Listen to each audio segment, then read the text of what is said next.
Et salut l'ami du voyage et bienvenue sur cette nouvelle vidéo. Alors aujourd'hui une vidéo super intéressante sur l'augmentation des prix des billets d'avion et du tourisme en général après la grippe 19. Alors je n'utilise pas le vrai nom de cette maladie parce qu'il paraît que quand on l'utilise sur YouTube, on est blacklisté, on est ghosté aussi, donc on fait moins de vues et moi déjà des vues j'en fais pas beaucoup, j'ai pas beaucoup d'abonnés donc j'ai pas besoin de ça, mais de toute façon je suis sûr que tu as compris de quoi on va parler. Donc dans cette vidéo on va voir si le prix des voyages a vraiment augmenté depuis cet incident sanitaire. Spoiler alerte, c'est oui. Et ensuite on verra sur quoi porte cette augmentation de prix et surtout pourquoi, d'où elle vient, quelles sont les raisons de cette augmentation de prix. Allez, c'est parti. Première question, le prix des vols a-t-il vraiment augmenté depuis cette crise sanitaire? Eh bien la réponse c'est oui. En 2019, en classe économique, un vol Paris-New York coûtait environ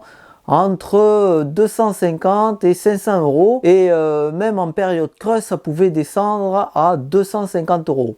Parfois, fallait avoir de la chance. Et aujourd'hui, ce même vol coûte entre 600 et 700 euros et peut même monter à 1000 euros en période de haute saison. Selon l'Association internationale du transport aérien, pour dire plus rapidement l'IATA, le prix des vols depuis la maladie a augmenté de 20 à 30%.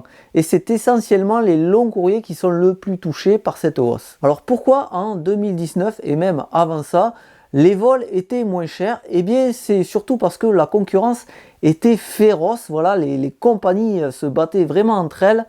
Donc proposaient des prix attractifs, des promotions et donc on se jetait dessus. Donc c'est pour ça que les prix étaient assez bas par rapport à aujourd'hui. Mais là maintenant les choses ont changé et c'est ça qu'on va voir dans la suite. Deuxième question, pourquoi les prix des billets d'avion ont augmenté? Eh bien il y a plusieurs raisons à ça, elles sont à la fois économiques, sociales et techniques. En numéro 1, on a l'augmentation des coûts d'exploitation pour les compagnies aériennes. En effet, les compagnies ont été lourdement impactées par les divers confinements instaurés dans les différents pays et donc pour se maintenir à flot, elles ont dû contracter des emprunts colossaux aux banques. Elles ont accumulé une dette globale, alors tiens-toi bien, de plus de 180 milliards de dollars en 2020. Ce chiffre correspond à la moitié de leur revenu annuel avant la crise. Donc maintenant, tu comprends le truc, qu'est-ce qui se passe quand on contracte un emprunt? Eh bien il faut le rembourser, donc maintenant toutes ces compagnies doivent rembourser leurs emprunts et donc il leur faut de l'argent. Et où vont-elles chercher cet argent? Eh bien elles vont le chercher dans ton portefeuille, le portefeuille des usagers, le portefeuille des voyageurs. L'Institut McKinsey prévoit une augmentation des prix pouvant atteindre 3% par an, juste pour rembourser les emprunts qui ont été faits par les compagnies en 2020 et 2021. Donc en gros, qu'est-ce que ça veut dire? Eh bien ça veut dire que l'augmentation, ça n'est pas encore fini. Les prix ne sont pas prêts de descendre parce que voilà, il faut rembourser tous ces emprunts. Ensuite, le deuxième facteur, c'est la réduction de capacité des compagnies aériennes. Et oui, parce qu'une des solutions qui a été trouvée par les compagnies pour réduire leurs pertes, qui étaient déjà colossales, était de réduire leur flotte, donc de supprimer le nombre de sièges, de supprimer le nombre d'avions. Et donc aujourd'hui, elles ont moins d'avions disponibles, donc elles ont moins de rentrée d'argent. Donc pour faire entrer autant d'argent qu'avant, eh bien il faut augmenter le prix des sièges.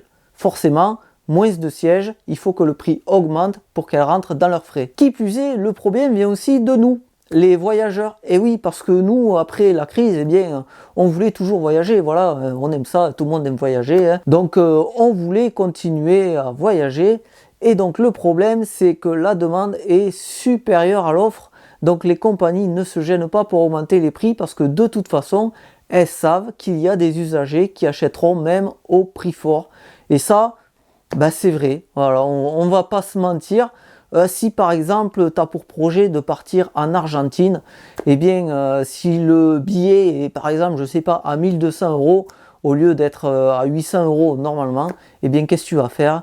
Mais tu vas y aller quand même, tu vas économiser un peu plus et tu vas quand même prendre cet avion. Ensuite, troisième facteur, c'est la hausse des prix du carburant. Et oui, un avion, voilà, ça ne marche pas par magie, hein, il faut du kérosène, et le kérosène, ça s'achète. Alors là, c'est des problèmes, on va dire, de taxes, mais aussi des problèmes géopolitiques, des problèmes de tension entre les pays, des accords, etc. Des trucs un peu obscurs pour moi et sans doute pour toi aussi. Mais le fait est que les prix augmentent, voilà, les compagnies doivent payer plus cher leur carburant et ce carburant, faut le payer. Et encore une fois, dans quel portefeuille on va taper? Eh bien, on va taper dans le tien, dans le mien, dans le portefeuille des usagers. Ensuite, le quatrième point, c'est les normes de sécurité et sanitaire. Et oui, depuis la maladie, il y a des nouvelles normes de sécurité et de propreté, on va dire, sanitaire qui sont arrivées. Et ça, eh bien, ça a un coût pour les compagnies aussi. Donc, comme il faut payer ces nouvelles installations et ces nouvelles normes, eh bien, les prix des billets augmentent et donc c'est toi qui vas payer. Et enfin, le point numéro 5, pourquoi les billets d'avion ont augmenté? Eh bien, on en parlait tout à l'heure. C'est la demande croissante, voilà, c'est de notre faute. Après la pandémie, notre envie de voyager en fait a explosé tout simplement. Voilà, on était enfermés chez nous et donc ceux qui ont l'habitude de voyager, eh bien ils ont eu envie de partir, et ceux qui n'ont jamais voyagé, ben, le fait de rester enfermés chez eux, ben, tout simplement ça leur a donné des envies. Voilà, peut-être qu'ils ont regardé des vidéos sur internet qui leur ont plu, peut-être sur ma chaîne, je ne sais pas. Voilà, pourquoi pas, et ça leur a donné envie de voyager. En tout cas, si c'est le cas, si grâce à moi des personnes sont mises à voyager, eh bien j'en suis très très heureux. Bref, donc c'est de notre faute. En gros, la demande de voyage de tourisme n'a jamais été aussi grande que depuis la fin de la maladie 19. Par exemple, en Europe, l'IATA a noté une augmentation des demandes de 225% supérieure en 2021 par rapport en 2020. Mais malheureusement, les compagnies ne peuvent pas répondre à cette demande et comme je te l'ai dit avant, elles ont réduit leur flotte, il y a moins de sièges disponibles. En fait, le niveau est toujours inférieur de 8% à ce qui était avant la crise. Donc, machinalement, elles savent qu'elles peuvent très bien augmenter les prix. Il y aura toujours quelqu'un pour acheter leurs billets à des prix exorbitants. Voilà, donc tu vois, l'augmentation des prix des billets d'avion est bien réelle, mais elle a des causes qui sont aussi, elles, réelles et tangibles. Ce sont des faits. Donc voilà, les compagnies, encore une fois, sont obligées de rentrer dans leurs frais, donc elles sont obligées d'augmenter le prix des billets pour pouvoir rembourser leurs emprunts et pouvoir subvenir à leurs besoins, pour pouvoir survivre aussi. Mais bien entendu, il n'y a pas que les prix des billets d'avion qui ont augmenté après cette crise sanitaire, il y a aussi les prix du tourisme en général. Alors je te parle bien sûr, tu l'as compris, des hébergements en premier lieu, de la restauration et des activités et tout ce qui est attrait au tourisme en général. On peut le prix des taxis par exemple, le prix des bus, etc.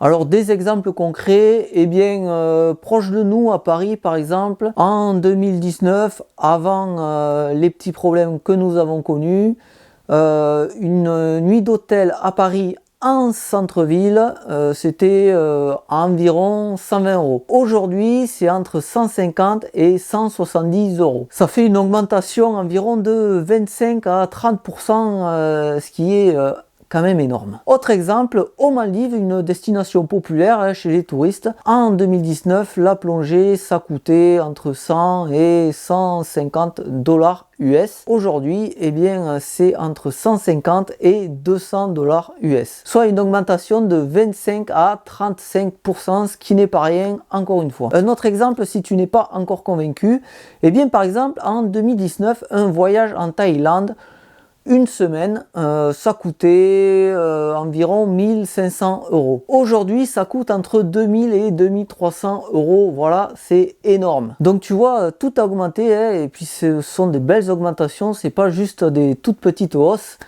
Donc d'où ça vient? Pourquoi le tourisme a autant augmenté après la maladie, après la crise sanitaire? Eh bien, il y a diverses raisons. Bon, déjà, il y a l'inflation naturelle.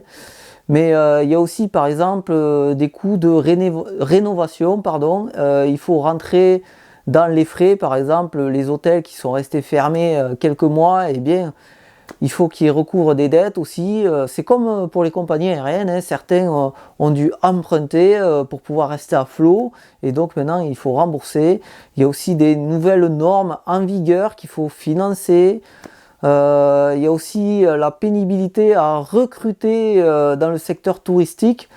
Pourquoi? Parce que pendant le Covid-19, alors si tu voyages beaucoup, tu sais qu'il y a des pays qui ne vivent essentiellement pratiquement que du tourisme, quoi. C'est vraiment le fer de lance de certains pays. Et bien pendant le Covid, ça a fermé, beaucoup de choses ont coulé, quoi, beaucoup de secteurs. Et donc maintenant, le secteur est devenu, même si c'est reparti, un peu frileux. Et donc les entreprises peinent à recruter. Bon voilà, c'est compliqué. Et tout ça fait augmenter les prix. Pour te donner un exemple concret, imagine une auberge de jeunesse qui a besoin de 5 personnes pour fonctionner normalement, qui a du mal à recruter, elle n'a que 2 personnes, donc forcément elle a du mal déjà à fonctionner. Donc qu'est-ce qu'elle va faire pour trouver des travailleurs? Eh bien elle va augmenter le salaire, mais aussi elle va augmenter le salaire de ses employés qui sont déjà sur place en poste pour compenser l'inflation. Et donc pour ça, qu'est-ce qu'il faut faire? Eh bien, il faut tout simplement augmenter les tarifs parce qu'il faut bien trouver l'argent quelque part et l'argent, eh bien, c'est toi. Voilà, c'est la fin de cette petite vidéo. Alors encore une fois, je précise que je mets des liens en description parce que je ne tire pas tous ces chiffres de mon postérieur, hein, j'ai rien inventé du tout, voilà. Ensuite, que dire? Eh bien oui, donc les billets d'avion ont bien augmenté, hein, ce n'est pas une sensation que tu as, c'est la cruelle vérité et malheureusement, ça ne risque pas de descendre pour l'instant. Voilà, il n'y a pas trop de solutions pour lutter contre ça malheureusement, hein, peut-être qu'un jour ça redescendra, voilà.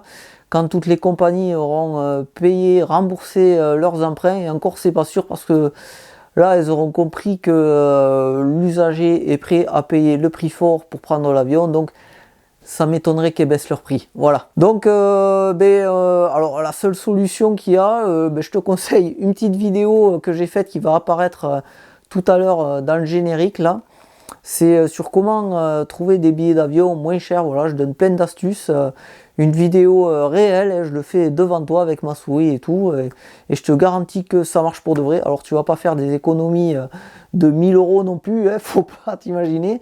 Mais ça marche quand même. Je crois qu'à l'époque, j'avais trouvé un 200 € d'économie ou quelque chose comme ça.